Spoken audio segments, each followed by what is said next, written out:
She blocked my tractor with rose planters on Easter morning no less, while kids still hunted eggs in the yard next door.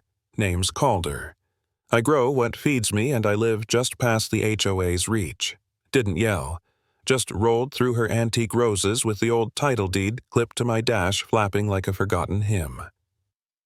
Ever seen someone mistake your patience for weakness? Some people pick strange hills to die on. Karen Stroud picked roses. It was just after 8 on a spring morning when I rolled my Kubota down the gravel drive, the mist still clinging low over Norris Lake.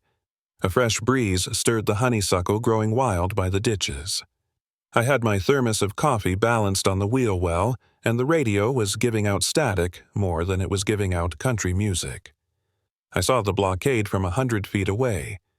3 antique planters, each filled with overgrown heritage roses, sat in a neat row across the entrance to my field, blocking the only access point for my tractor. A hand-painted sign was stuck in the ground beside them. HOA Rule 4.6. Landscape Preservation Zone. Karen Stroud had been busy. I idled the engine and took a moment to sip my coffee, letting the silence settle around me like a second skin. I didn't honk, I didn't call her name, I didn't so much as sigh. Instead, I released the clutch. The first planter cracked like a clay pot in July. The second crumbled under the front axle. The third tried to resist, stubborn as a mule, but met the same fate. Old rose petals flew like confetti at a funeral. Behind the porch railing 2 houses down, Mrs. Cotner gasped aloud. A curtain twitched from the Buckley's place. I saw 4 silhouettes through Karen's kitchen window frozen in tableau behind the glass. But no one stepped out. No one said a word. Karen did. She stormed across the lawn, white sneakers crunching over mulch. Her HOA binder flapped under one arm like a winged sermon. She pointed one furious finger at me. "Calder Northwood," she shrieked. "That is community property. You are in gross violation of Articles 4.6 and 4.9.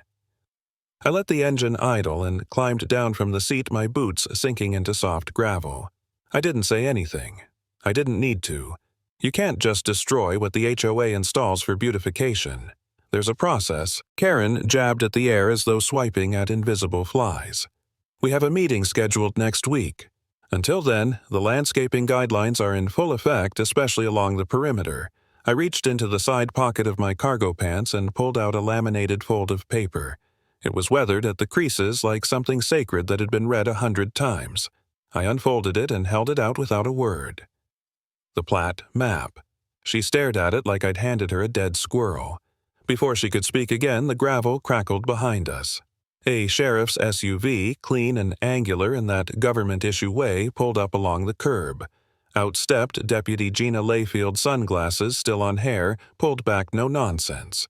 She didn't wave. She just walked toward us like the scene had played out in her head already. "Someone call about a property dispute," Gina asked, voice dry as cedar smoke. Karen turned toward her full indignation on display. "He crushed HOA assets. This man has no regard for community standards. He's tampering with official landscaping, and frankly, he's not in your jurisdiction, Karen." Gina interrupted, plucking the map from my hand and squinting at the legend. "This tract line, right here, ends before the lakeside incline, which means—" She looked up, stone-faced. "He owns this stretch. It's not under HOA authority." Karen's mouth opened, then closed. Then opened again. Nothing came out. I glanced around. The neighbors were still watching, from porches behind blinds. Norris Lake was quiet this morning, but its silence was the loud kind. Karen stiffened like she might argue, but thought better of it. She spun on her heel, muttering something that sounded like lawsuit, and stomped back toward her house, the binder pressed against her chest like a life preserver. Gina waited until Karen was out of earshot. Then she leaned in low enough that only I could hear. "She's not done," she said. "She never is." I folded the plat map back into its seams and tucked it into my back pocket. I figured. "You're going to need more than a tractor next time," she added, heading back toward her cruiser. I watched her go. The crushed pottery lay scattered like ruins behind me, petals flattened into gravel, a single rusted rose hook poking from the ground like a broken flagpole. I mounted the tractor again and drove on toward the field. But something had shifted. The air felt less like spring and more like warning. Something told me this was just her opening move. 3 days passed and spring inched forward the way it always does here reluctantly. That morning, the dogwood trees along the lake had begun to bloom. I'd spent half the day restacking firewood that had shifted after the last rain and the other half clearing debris from the shoreline. It was quiet work, the kind I liked best. Then came the envelope. Official-looking, cream-colored HOA logo in embossed navy across the top left. No return address. Just my name. Calder J. Northwood, typed in full like I'd been summoned for jury duty. Inside a letter, 2 pages single-spaced, signed by Karen Stroud, HOA, President.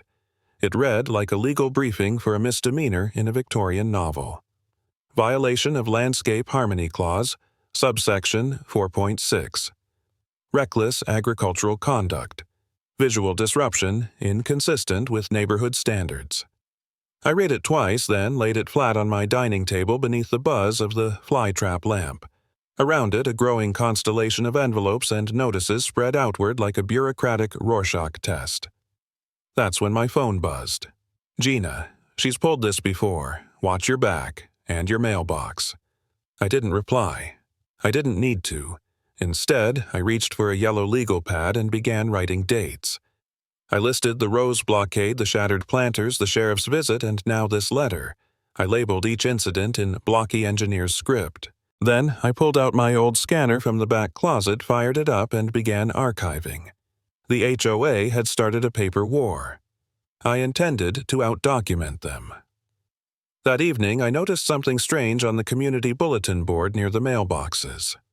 Tacked dead center between found tabby cat and weekly pickleball practice was a blurry photo of me shirtless riding my tractor. Caption, unregistered agricultural activity observed. Undermines visual harmony. Submitted by K. Stroud.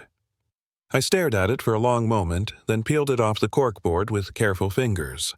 The corners were damp from the humidity ink bleeding slightly. Back at the house, I printed a copy, framed it in a cheap dollar store plastic border, and stapled it to the wooden slats above my chicken coop. A little placard underneath official HOA art exhibit. The hens didn't care. Neither did the rooster. But when Frank Dorr walked by later that afternoon, Vietnam vet 3 houses down, he paused, looked up at the framed photo, looked at me, then nodded once slow and deliberate before continuing his walk. That nod meant more than any letter Karen could send. Later that night, I installed a set of trail cameras, one facing the drive, one aimed at the coop, another hidden just beyond the curve near the lake path. Infrared, time-stamped, motion triggered. I rigged an old laptop in the garage to sync the feeds and created a private email address to store screenshots and logs. I wasn't paranoid, just seasoned. This wasn't my first HOA rodeo. Gina called as I was cleaning out the printer tray.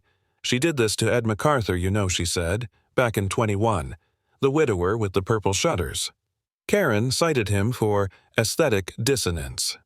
Got the board to fine him $200 before anyone stepped in. What happened? His daughter threatened a lawsuit. They backed off. But Ed moved to Nashville the month after. I glanced down at the photo on my dining table, a printout of the blurry tractor shot. I'm not Ed. No, Calder, she said. You're worse. You're quiet. She hates quiet. Before we hung up, she added, Oh, Spring Fair just got canceled. No explanation. Another coincidence. That's when I saw it. A fresh wooden post stuck low in the ground at the curve where my road met the public turnoff. A small, laminated sign screwed into it. The letters bold and new. Farm equipment prohibited beyond this point. No HOA seal. No signature. No official language. Just a warning and a stake in the ground. The kind of message someone wants seen, but not owned. I stood in the twilight for a long time, the shadows of lake branches swaying behind me. The trail cams blinked their quiet red glow. The hens clucked once and fell silent. Petty wars begin with paper, but paper, I've learned, cuts both ways. 3 days passed, and spring inched forward the way it always does here reluctantly. That morning, the dogwood trees along the lake had begun to bloom. I'd spent half the day restacking firewood that had shifted after the last rain and the other half clearing debris from the shoreline. It was quiet work, the kind I liked best. Then came the envelope. Official-looking, cream-colored HOA logo in embossed navy across the top left. No return address, just my name, Calder J. Northwood, typed in full like I'd been summoned for jury duty. Inside a letter 2 pages single-spaced signed by Karen Stroud, HOA President. It read like a legal briefing for a misdemeanor in a Victorian novel. Violation of Landscape Harmony Clause, subsection 4.6. Reckless agricultural conduct. Visual disruption inconsistent with neighborhood standards. I read it twice, then laid it flat on my dining table beneath the buzz of the fly-trap lamp. Around it, a growing constellation of envelopes and notices spread outward like a bureaucratic Rorschach test. That's when my phone buzzed. Gina, she's pulled this before. Watch your back, and your mailbox. I didn't reply. I didn't need to. Instead, I reached for a yellow legal pad and began writing dates. I listed the rose blockade, the shattered planters, the sheriff's visit, and now this letter. I labeled each incident in blocky engineer's script. Then I pulled out my old scanner from the back closet, fired it up, and began archiving. The HOA had started a paper war. I intended to outdocument them. That evening, I noticed something strange on the community bulletin board near the mailboxes. Tacked dead center between found tabby cat and weekly pickleball practice was a blurry photo of me shirtless riding my tractor. Caption, unregistered agricultural activity observed. Undermines visual harmony. Submitted by K. Stroud. I stared at it for a long moment, then peeled it off the corkboard with careful fingers. The corners were damp from the humidity ink bleeding slightly. Back at the house, I printed a copy, framed it in a cheap dollar store plastic border, and stapled it to the wooden slats above my chicken coop. A little placard underneath official HOA art exhibit. The hens didn't care. Neither did the rooster. But when Frank Dorr walked by later that afternoon, Vietnam vet 3 houses down, he paused, looked up at the framed photo, looked at me, then nodded once, slow and deliberate, before continuing his walk. That nod meant more than any letter Karen could send. Later that night, I installed a set of trail cameras, one facing the drive, one aimed at the coop, another hidden just beyond the curve near the lake path. Infrared, time-stamped, motion triggered. I rigged an old laptop in the garage to sync the feeds and created a private email address to store screenshots and logs. I wasn't paranoid, just seasoned. This wasn't my first HOA rodeo. Gina called as I was cleaning out the printer tray. She did this to Ed MacArthur, she said, back in 21, the widower with the purple shutters. Karen cited him for aesthetic dissonance. Got the board to fine him $200 before anyone stepped in. What happened? His daughter threatened a lawsuit. They backed off. But Ed moved to Nashville the month after. I glanced down at the photo on my dining table, a printout of the blurry tractor shot. I'm not Ed. No Calder, she said.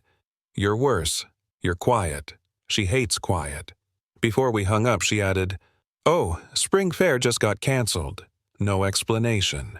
Another coincidence. That's when I saw it. A fresh wooden post stuck low in the ground at the curve where my road met the public turnoff. A small laminated sign screwed into it. The letters bold and new, farm equipment prohibited beyond this point. No HOA seal, no signature, no official language. Just a warning and a stake in the ground. The kind of message someone wants seen, but not owned. I stood in the twilight for a long time, the shadows of lake branches swaying behind me. The trail cams blinked their quiet red glow. The hens clucked once and fell silent. Petty wars begin with paper, But paper, I've learned, cuts both ways. You know she's not as careful as she thinks, Orlin Poe said, squinting past the rim of his chipped coffee mug. I fixed her septic line back in '02. That shed of hers ain't legal. I was kneeling in his driveway, inflating the front left tire on the tractor, a slow hiss of air filling the silence between us. Light rain tapped the tin roof above his porch in no particular rhythm, like someone drumming with broken fingers. "You're sure about that?" I asked, not looking up. "I'm older than Rust and twice as stubborn. I remember everything." He paused. "She paid me cash, told me not to file the permit." I let out a small chuckle. "Sounds about right." Orlin Poe's house was more porch than structure. A sagging screen door hung open behind him, and clover spilled over the gravel like green foam. The wood railing had flaked paint in 7 shades, sun-faded beige, old blue, primer gray. He sat like a man who'd long since stopped pretending to fix anything but still knew how everything worked. "She built that shed too close to the lake." "Way too close," he went on. "And she went over square footage. That's why she painted it gray to match the siding. Hoped no one would notice." HOA didn't catch it. He gave me a look like I'd just asked if chickens wore suspenders. "She is the HOA." He leaned back and towed something under the porch swing. A moment later, he pulled out a fat binder, dusty and water-stained, its spine barely holding. He handed it over. Original HOA Charter. 1998. Before she rewrote the damn thing in '06 and again in '17. I took the binder like it might crumble, smelled of mold and printer ink. The cover was stamped, Lakeview Shores, Articles and Bylaws, and inside the first page was signed in blue ink by 7 founding members, including someone named Doyle Stroud. Her husband dead. Died in '08. Karen rewrote the bylaws a year later. The pages were brittle, the ink in some places smudged from water damage. I flipped to Clause 4.9, Structure Coloration and Placement, and found the line. No structure may be painted in hues of red-orange or neon-adjacent tones. It wasn't in the current version. I knew. I'd scoured it last night after reading my 3rd infraction letter. "I need to copy this," I said. Orlin waved a hand. "Go ahead. Just bring it back. Or not. I'm tired of it collecting spider nests." Back at my place, I spread both the original and current charters side by side on the table like crime scene photos. My dining lamp buzzed overhead, trapping gnats against its glass shell. The rain continued. I took notes, clause by clause, cross-referenced signatures. I started a spreadsheet because that's how my mind works. Rows, tabs, facts. The further I dug, the more holes appeared in Karen's version. Removed clauses, altered language, vague community improvements voted on in meetings that had no minutes. Gina texted heads up. I saw her measuring the west fence with a clipboard.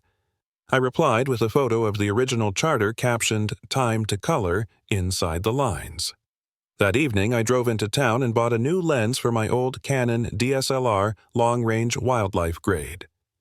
On the way back, I saw her. Karen was standing behind her shed wearing gardening gloves, holding a paint roller. The color was unmistakable crimson, a bright, rule-breaking, HOA-defying red. It bled across the siding like a dare. I stayed in the tree line and clicked 5 photos. Shutter silent. Zoom clean. Next to her, an open can sat on a tarp. A hawk flew overhead, scattering birds. One landed briefly on the shed's roof before bolting again. The next morning, tucked inside my mailbox, I found a sealed manila envelope. Lakeview Shores, HOA, Emergency Community Meeting, Location, Clubhouse. Agenda, confidential attendance, mandatory. Karen didn't knock down walls. She used rules like tripwires, but she hadn't counted on someone tracing the wiring behind them.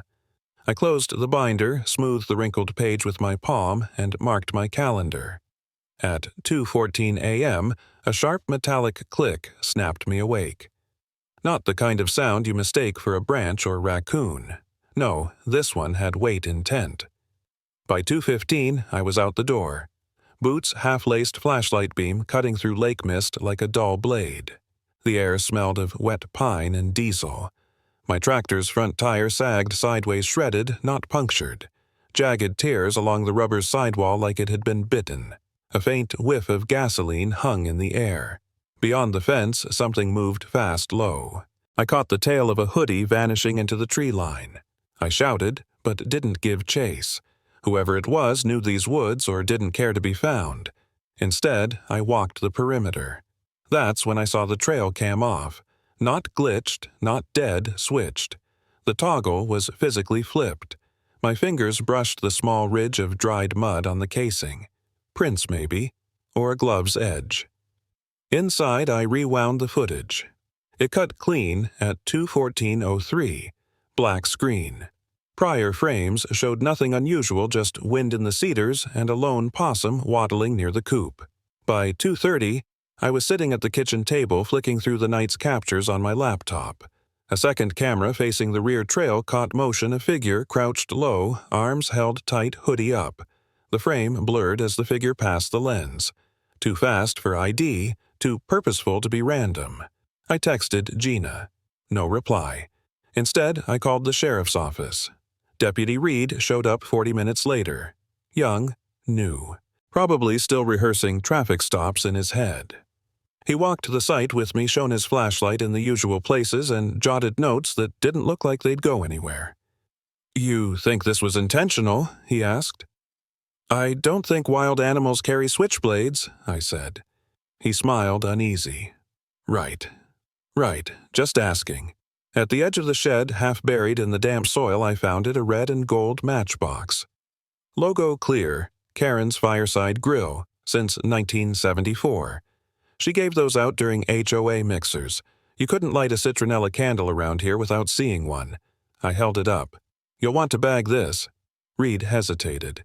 "She gives those out free. Could be anyone's." "That's true," I said. "But they usually don't end up next to a sabotage tire at 2 in the morning. He bagged it, scribbled a note, and left with a promise to pass it up the chain.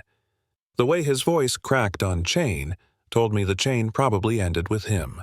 Back inside, I sent Gina a full report, photos, timestamps, location, the matchbox. Her reply came at 3:12. "That's all I need. I'll be there at dawn." The sun came in slow over the lake that morning, like it was hesitating. I brewed coffee and stood on the porch, eyes tracing the edge of the trees. The wind shifted. Somewhere in the distance, a woodpecker hammered away like it was trying to wake the whole county. By mid-morning, a new post appeared on the Lakeview Shores digital bulletin board, a low-res photo of me shirtless on the tractor from 2 weeks ago, hair messy, squinting into the sun. The caption read, "No one is safe when farm machinery is left unsupervised." The comments were locked. Of course they were. Karen's attacks weren't just legal, they were psychological. She didn't shout, she posted. She didn't accuse, she insinuated.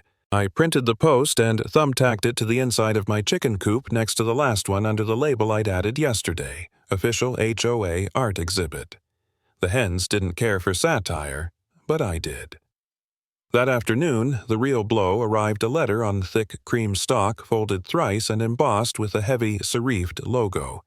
Inside it read, "To Mr. Calder Inman, from the offices of Behringer Shaw and Field, Attorneys at Law. Re-notice of non-compliance with HOA Ordinance 5.3.2. Pursuant to the Lakeview Shores Community Agreement, you are hereby instructed to remove all unauthorized mechanical equipment from shared line-of-sight property zones. Failure to comply within 14 days will result in cumulative daily penalties." It went on. 4 paragraphs of polite threats and numbered clauses. I stared at the signature. Karen hadn't signed it, but it didn't matter. She'd set the wheels turning. I scanned it, saved it, and filed a copy in my growing HOA Chronicles folder, now 17 items deep. On my porch railing, a squirrel chewed at the corner of a broken trail cam cable. I leaned back in the chair and whispered, "All right, Karen, let's play chess." "You sure this is legal?" Orlin asked, stooping low beside Karen's back fence.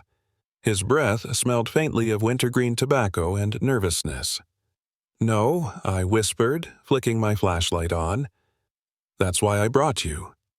We crept along the hedge-lined gravel, crunching softly under our boots. The night was thick with lake mist and the lemony tang of mulch freshly laid. Karen's backyard looked like a curated crime scene, every petunia planted with purpose, every stone exactly spaced. Somewhere deeper, a motion light blinked on, then off again. Orlin squinted through the brush. "Shed's new? Didn't used to have that lock." "Whole shed's new," I said. The padlock was polished and brass too clean for someone who insisted on rustic charm. Orlin pulled a pair of picks from his sock. He said they were for cleaning his carburetor. I didn't argue. The lock gave after 30 seconds of fiddling. The shed door creaked open on slow hinges, revealing a different world. Inside, metal shelves, file boxes stacked high, a faint hum of a plugged-in dehumidifier. The air was sharp with lemon-scented cleaner and a hint of printer toner. One wall had corkboards crisscrossed with string notes pinned beneath resident names and a Polaroid photo of me mowing the edge of my lot in cargo shorts. "Well," Orlin muttered, "she's organized." I reached for the nearest file, Restructure Phase 2. Inside, maps, zoning overlays, and drafts of community bylaws never voted on, some signed, some not. One, marked Sample Only, was already filled out with my name and an infraction for unauthorized plowing, pre-dated, 3 days before the rose planter incident. She's writing tickets before the crime, I said. Another box held complaint forms. Dozens of them, identical handwriting, different neighbor names. Some had coffee stains. All had been folded the same way. Forgery pattern motive. I said aloud, mostly to myself. I turned to a plastic bin near the corner, smaller, unmarked. Inside, matchboxes. Dozens of them, identical to the one I'd found by my shredded tire. I held one up to Orlin and his brow furrowed. Just then, the shed light flickered. A second later, the door creaked. Gina stood there, pistol-holstered raincoat clinging to her. Her expression was unreadable. "I was hoping you'd wait," she said, stepping in and closing the door behind her. "You said dawn," I replied. "It is," she said, glancing at her watch. "Technically." She walked slowly, eyes scanning the file boxes. Then she spotted the matchbox in my hand. "You didn't tell me she was working with Marshall Sykes," Gina said. I blinked. Didn't know. Until now. Gina reached into her coat pocket and pulled out a photo. It showed Karen and a man mid-50s, balding, sharp tie, smiling beside a banner, Lakeview Shores Development Partnership. The date, 6 months ago. Karen swore she wasn't dealing with outside contractors. "HOA only," Gina said. Sykes tried to buy up marshland 3 years ago. Got denied for wetland interference. I nodded. Guess who owns the last dry parcel? We all turned toward the back wall of the shed where a large map was pinned. It showed the lakefront lot divisions and property lines, mine outlined in thick red marker circled twice. Next to it, scribbled in sharp pen, "Last piece." That's when I noticed the red circle wasn't marker. It was smeared. I touched it. "Still tacky. Paint?" I asked. Orlin leaned in. "Nope. Not paint. We didn't ask more." Behind the map taped to the wall was a checklist. Secure Sykes partnership. Remove Calder visual violations. Public nuisance. Activate. Phase 2 shed, permits zoning variance. HOA vote, bypass. Emergency clause 8.1. That clause doesn't exist, I said. Not in the current charter, Orlin added, but maybe in hers. Gina took photos with her department phone. Every file, every photo. "This is bigger than her rose planters," she said. "This is coordinated land flipping." She called it neighborhood beautification, I said. She always does. We gathered everything we could carry, copies, not originals. No point tipping our hand yet. Gina would take it to internal affairs. I'd send the rest to every homeowner who still had an email account not monitored by the HOA servers. We stepped out into the cold morning just as birds began to stir. Gina held the shed door for a second longer than needed, eyes still fixed inside. "She'll know I said." "She will," Gina replied. "But not tonight." As we reached the tree line, I looked back one last time. That map glowed faintly under the flickering shed light my lot circled like a target. Karen stood under the flickering overhead light in the HOA clubhouse holding her clipboard like a sword. The crowd, maybe 30 residents, some in lawn chairs, some still in gardening gloves, murmured waiting. This community, she began, voice rising above the squeaky AC unit, deserves protection. From disruptors. From destabilizers. She let the words hang in the air like pesticide spray. Then she turned slow, practiced, and looked directly at me. I sat near the back, arms folded. Orlean beside me, quiet. Gina stood against the wall near the folding coffee table, hands in her pockets, a disposable cup steaming between them. Karen continued. Some among us have forgotten the values that make this neighborhood safe. Neat, orderly. She tapped the clipboard. I have here a record of repeated violations. Of conduct unbecoming of a homeowner.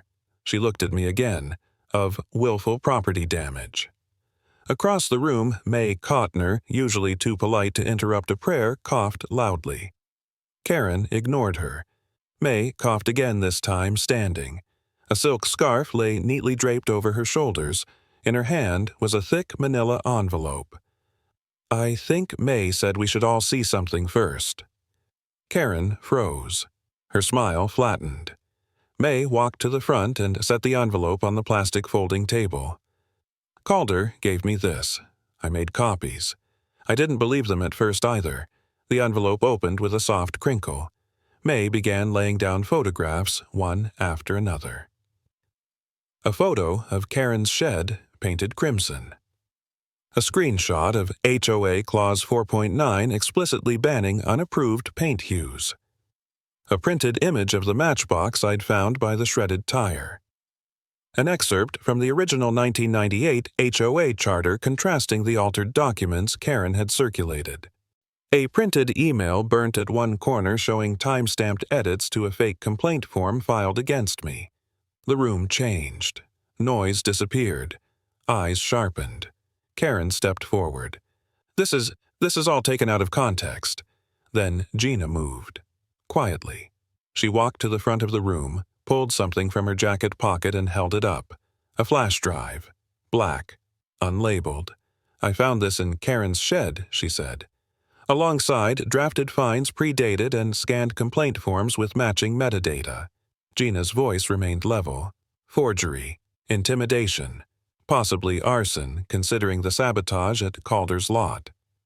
Someone in the room, an older man I barely recognized, stood. I've had enough, he said. I put up with her for 10 years. We lost the spring fair because of her. My wife had to take down our wind chimes. Enough. Others followed. She fined me for a bird bath. She tried to charge me for my daughter's sidewalk chalk.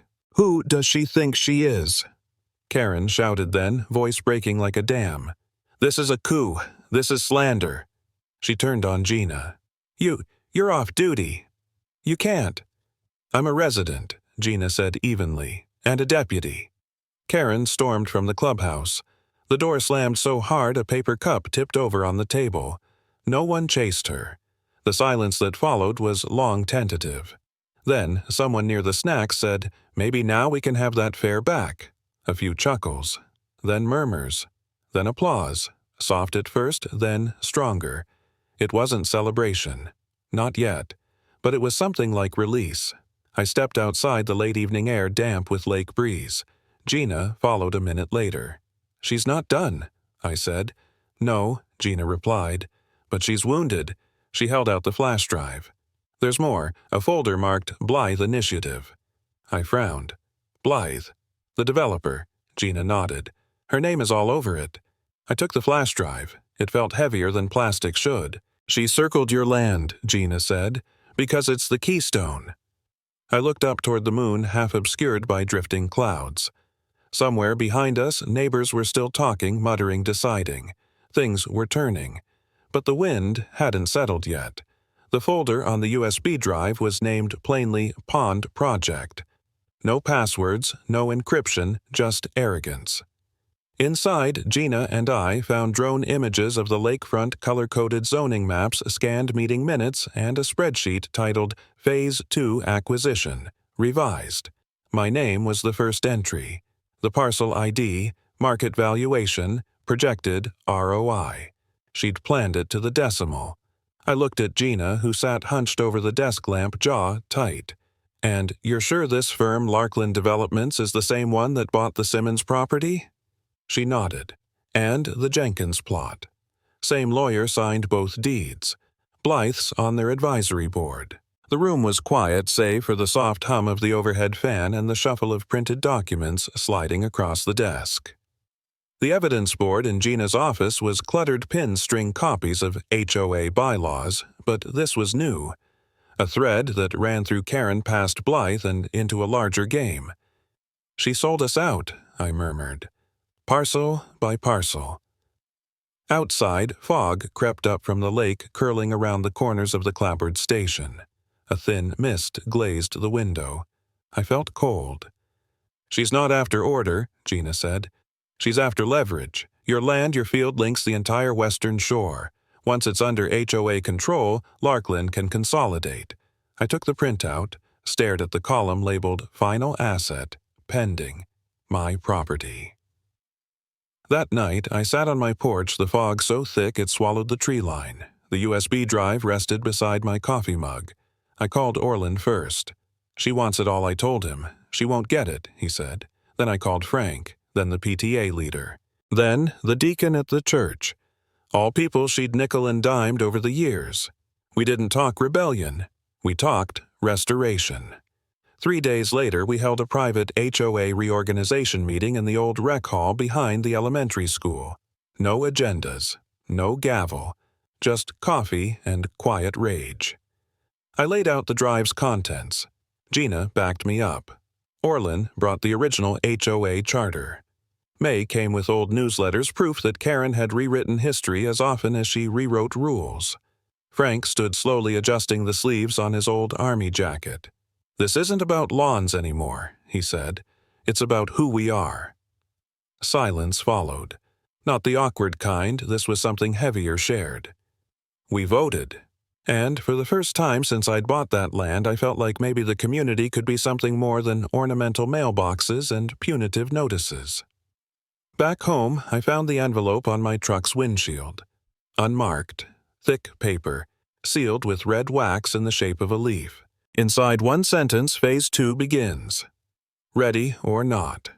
I planted wildflowers where her antique rose planters used to sit, not out of spite.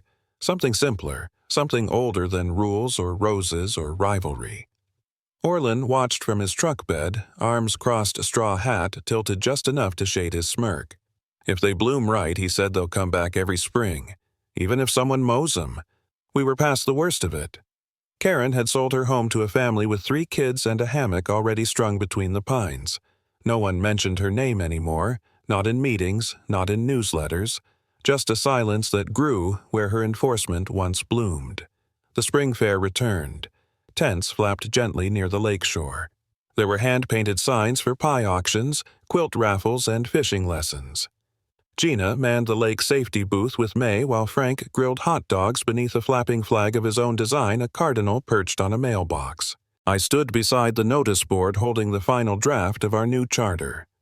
Every HOA action I read aloud, from fees to bylaws, must receive at least a 70% affirmative vote.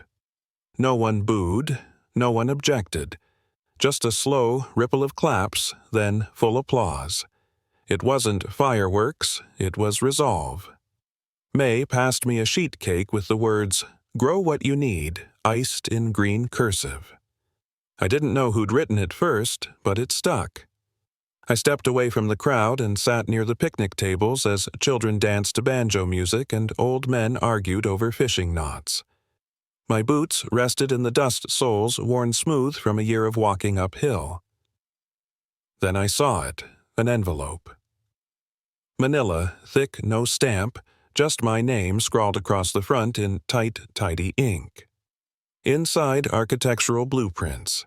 A site plan labeled West Ridge Expansion. Curved roads, cul-de-sacs, lot numbers printed in bold. Right through my clover field. At the bottom, a filed date, January 12, 2021. I flipped the last page. In the corner, a faint signature, just initials, but I knew them. L.M. Blythe. She was still moving pieces long before we knew the game had started. Behind me, laughter rose like sparrows. A girl squealed as she won a jar of honey. Orlin raised a mug in my direction. I folded the papers, tucked them into my coat, and looked back at the field of bare earth behind the tent row. Tiny green shoots peeked out wildflowers already breaking through. They thought we'd sell, but we grew instead. The seedlings broke ground just as the fair music faded into dusk, tiny, wild sprouts where antique roses once stood guard. I didn't plan on becoming the guy who rewrote the bylaws or planted hope, but sometimes old fences rot just enough to let light through. What began as paperwork and pettiness turned into a question of who we wanted to be, neighbors or numbers. And maybe that's the real story, that quiet hands, steady hearts, and stubborn fields can outlast even the most polished plans. Have you ever had to fight for peace on your own land? Drop a thought in the comments, and if these stories speak to you, consider subscribing. We're just getting started.